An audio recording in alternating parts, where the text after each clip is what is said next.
الصلوات اللهم صل على محمد وآل محمد. صلى الله عليك يا مولاي يا أبا عبد الله، صلى الله عليك يا ابن رسول الله. روحي وجسمي والأرواح العالمين لك الفداء يا غريب ويا مظلوم ويا شهيد بأرض كربلاء. قال الله سبحانه وتعالى في القرآن المجيد والفرقان الحميد: بسم الله الرحمن الرحيم. يا أيتها النفس المطمئنة ارجعي إلى ربك راضية مرضية فادخلي في عبادي وادخلي جنتي. صدق الله العلي العظيم. اللهم صل على محمد وآل محمد. Sayyid Muntazir Rizvi Sahib, mes aînés, mes chers frères, mes chères sœurs, salamun alaykum wa rahmatullahi wa barakatuh. Alaykoum assalam wa rahmatullahi wa barakatuh. Avant tout, je remercie du fond du cœur Allah subhanahu wa ta'ala de m'avoir offert l'immense honneur d'être parmi ceux qui évoquent et pleurent Imam Hussein alayhi salam. Qu'Allah subhanahu wa ta'ala nous accorde la ziyarat de Aba Abdillah al-Hussein dans cette vie et son shafa'a dans l'au-delà. Avant de commencer mon dernier majalis, je tiens à remercier sincèrement le président et le comité de l'Axieux de m'avoir offert cette opportunité précieuse de prendre la parole durant ces nuits. Je tiens aussi, vous les Azadar Imam Hussein alayhi salam, à vous remercier sincèrement de m'avoir écouté et d'avoir été attentif tout au long de ces 5 nuits. Votre présence, votre attention et vos encouragements m'ont énormément touché. Je tiens également à vous demander pardon si au cours de mes majalis, j'ai commis une erreur ou prononcé une parole qui a pu vous déplaire. C'était la première fois que je récitais des majalis devant un si grand nombre de personnes. J'espère donc que vous me pardonnerez avec un cœur ouvert. Enfin, j'adresse un remerciement spécial à mes parents, à ma sœur et à mon frère qui m'ont soutenu tout au long de ces 5 nuits, et plus particulièrement lors de la rédaction de ces majalis. Sans leur aide et leurs encouragements, cela n'aurait pas été possible. Qu'Allah subhanahu wa ta'ala accepte tous vos doigts ainsi que tous vos efforts pendant ces nuits de Muharram, salawat à Muhammad. Allahumma salli ala Muhammad wa ali Muhammad. Avant-hier, nous avons continué notre discussion sur les 12 règles d'or du Nahjul Balagha. Nous avons étudié la 8e, la 9e et la 10e règle qui nous apprennent à donner tout ce que l'on peut, quelle que soit la quantité, à réfléchir avant de parler et d'accomplir les actes mustahab tout en faisant les actes wajib. Aujourd'hui, nous terminerons notre voyage avec les règles restantes. Mais avant d'aborder les dernières règles de vie de l'imam Ali alayhi salam, rappelons rapidement ce que nous avons vu jusqu'à aujourd'hui. Nous avons appris à être des personnes dont la présence fait du bien, à préserver les vraies amitiés et à être reconnaissants même pour les plus petits bienfaits. Nous avons compris qu'il est impossible de plaire à tout le monde, que l'humilité vaut mieux que l'orgueil, et que la vraie générosité ne consiste pas seulement à donner, mais à donner sans attendre qu'on nous le demande. Enfin, nous avons vu que la plus grande richesse est le contentement, qu'il ne faut jamais hésiter à donner, même un peu, et que plus une personne grandit en sagesse, plus elle maîtrise sa parole, et qu'il faut accomplir les actes mustahab tout en ne pas négligeant les actes wajib. Découvrons maintenant les dernières règles du Nahjul Balagha choisies. Al-Muhammad wa al-Muhammad salawat.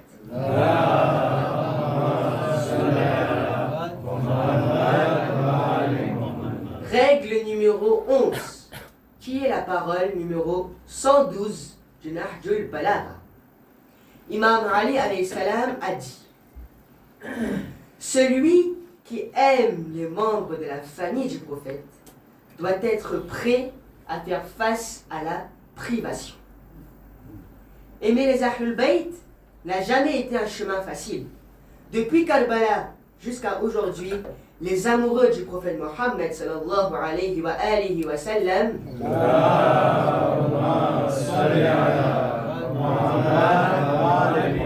et de sa famille ont souvent payé le prix de leur fidélité. Beaucoup ont été chassés de leur maison, contraints de quitter leur pays, emprisonnés, humiliés ou même tués simplement parce qu'ils refusaient d'abandonner leur attachement aux Ahlul Bayt alayhi salam.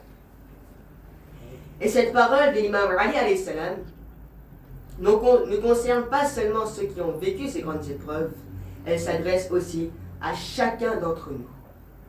Aimer les Ahlul Bayt alayhi salam, c'est parfois renoncer à certaines choses que tout le monde considère comme normales.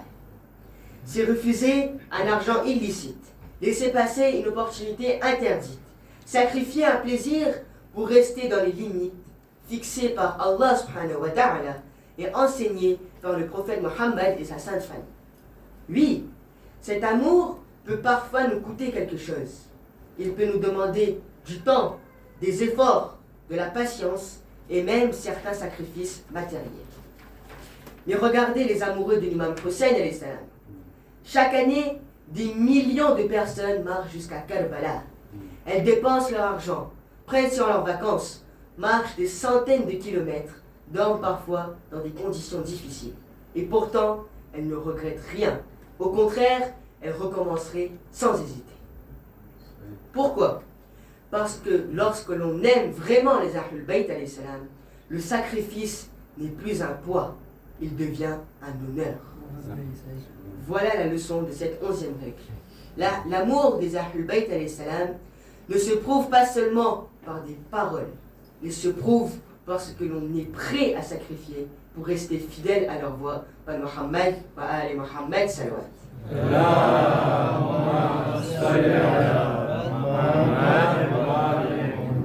Voyons maintenant la dernière règle de vie de notre voyage.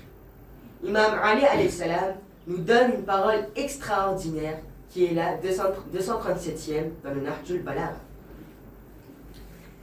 Des gens ont adoré Allah subhanahu wa ta'ala par envie d'une récompense. Il s'agit là de l'adoration des commerçants. Des gens ont adoré Allah subhanahu wa ta'ala par peur. Il s'agit là de l'adoration des esclaves. Et d'autres gens ont adoré Allah subhanahu wa ta'ala par reconnaissance. Il s'agit là de l'adoration des hommes libres.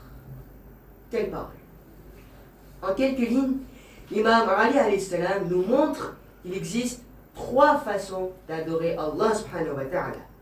La première, c'est l'adoration du commerçant. Le commerçant, il fait un échange. Je donne pour recevoir. Certaines personnes adorent Allah subhanahu wa ta'ala comme cela. Je fais les prières parce que je veux le paradis. Je jeûne parce que je veux des récompenses. Je donne un sadqa parce que je veux qu'Allah subhanahu wa ta'ala me donne encore plus. Bien sûr, ce n'est pas mauvais. Le Coran lui-même nous parle du paradis. Allah subhanahu wa ta'ala nous promet une récompense. Mais l'imam Ali alayhi salam nous dit, il existe un niveau plus élevé. Le deuxième niveau, c'est l'adoration de l'esclave. Cette personne adore Allah subhanahu wa ta'ala uniquement par peur. Si je ne prie pas, Allah subhanahu wa ta'ala va me punir. Si je fais un péché, j'irai en enfer. Là aussi, cette peur peut protéger du péché. Mais est-ce que notre relation avec Allah subhanahu wa ta'ala doit être basée uniquement sur la peur? Allah est Rahman, il est Rahim, le très miséricordieux. Il nous nourrit, nous protège, nous pardonne, nous ouvre les portes du repentir jusqu'à notre dernier souffle. Oui, nous devons avoir peur de désobéir à Allah subhanahu wa ta'ala, mais nous ne devons pas vivre une relation basée uniquement sur la peur. Puis vient le troisième niveau, et c'est celui que l'imam Ali alayhi salam considère comme le plus élevé. Il dit, et d'autres gens ont adoré Allah subhanahu wa ta'ala par reconnaissance. Il s'agit là de l'adoration des hommes libres. Je prie non seulement pour le paradis, je prie non seulement par peur de l'enfer, je prie parce qu'Allah subhanahu wa ta'ala mérite d'être adoré. Qui m'a donné la vie, qui m'a donné mes parents, qui m'a donné la santé, qui m'a donné la possibilité de respirer, de marcher, de voir, d'entendre, qui est toujours là quand tout le monde nous abandonne? C'est Allah subhanahu wa ta'ala. Combien de fois nous tournons-nous vers lui uniquement lorsque nous avons un problème? Mais lui ne nous abandonne jamais. Même lorsque nous nous éloignons de lui, il continue à nous couvrir de ses bienfaits. Alors, comment ne pas l'adorer? Imam Ali alayhi salam nous dit, la plus belle adoration est celle qui vient d'un cœur reconnaissant.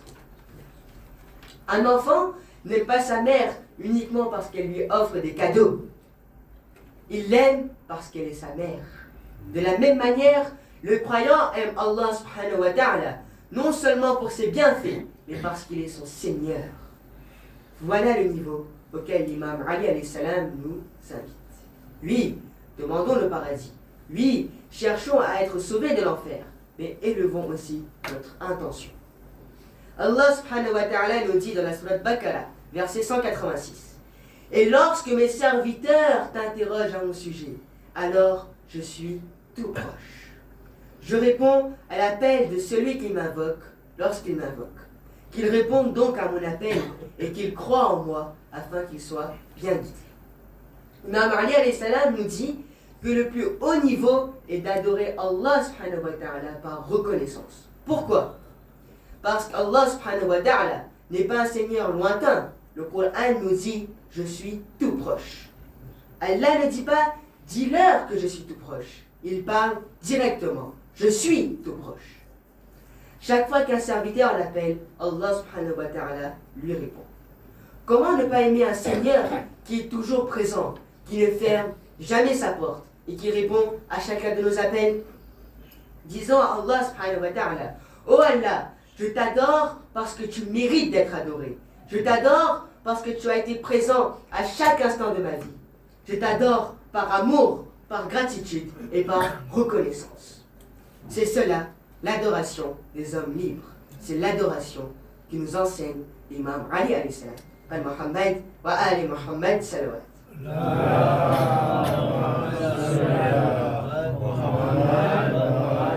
Alhamdulillah, nous avons terminé la totalité de notre discussion à propos des 12 règles d'or. Je vous invite tous à lire le Nahj al-Balagha, tout particulièrement cette dernière partie sur les paroles de l'imam Ali alayhi salam, car ils peuvent changer notre vie si on les applique quotidiennement. Comme je l'avais dit lors de mon premier majalis, je n'ai choisi que 12 règles, mais le Nahj al-Balagha contient en vérité plus de 400 règles de vie. Muhammad wa ali Muhammad salawat.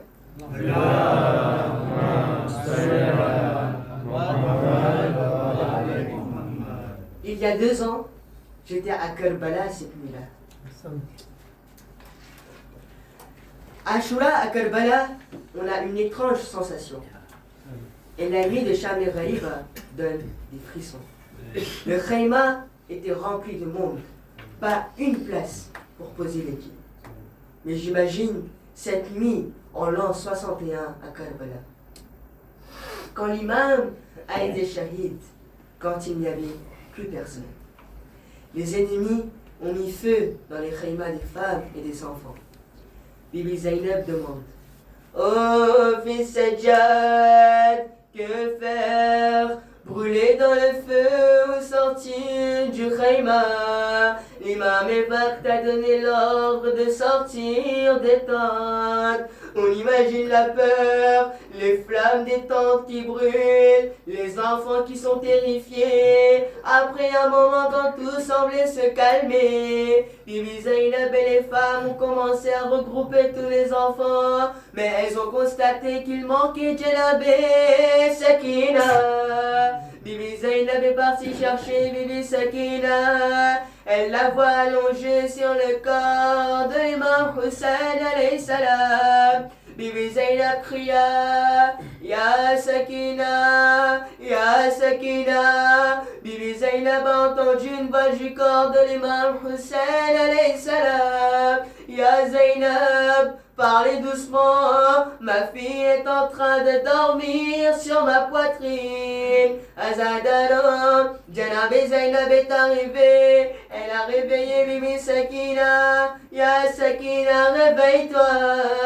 allons vers la khayma. Bibi Sakina s'est réveillée et Bibi Zainab a demandé Ya Sakina, oh Sakina, il fait noir. Comment as-tu su que c'est le corps de ton père? Bibi Sakina a dit, Poupi Amma, oh chère tante, lorsque l'armée de Yazid a commencé à nous frapper, lorsque les khaymas ont commencé à brûler, je suis sortie vers le Maqtal, j'ai crié, Ya Bati, oh père, appelez-moi. Dans cet endroit, j'ai entendu une voix qui me disait Ya Sakina, viens vers moi. Lorsque je suis arrivée près de mon père m'a prise dans ses bras et je me suis endormie sur la poitrine de mon père. Inna lillahi wa inna ilayhi raji'un. Idam qada'ihi tasliman li amrih. ربنا تقبل منا إنك أنت السميع العليم. محمد وآل محمد صلوات.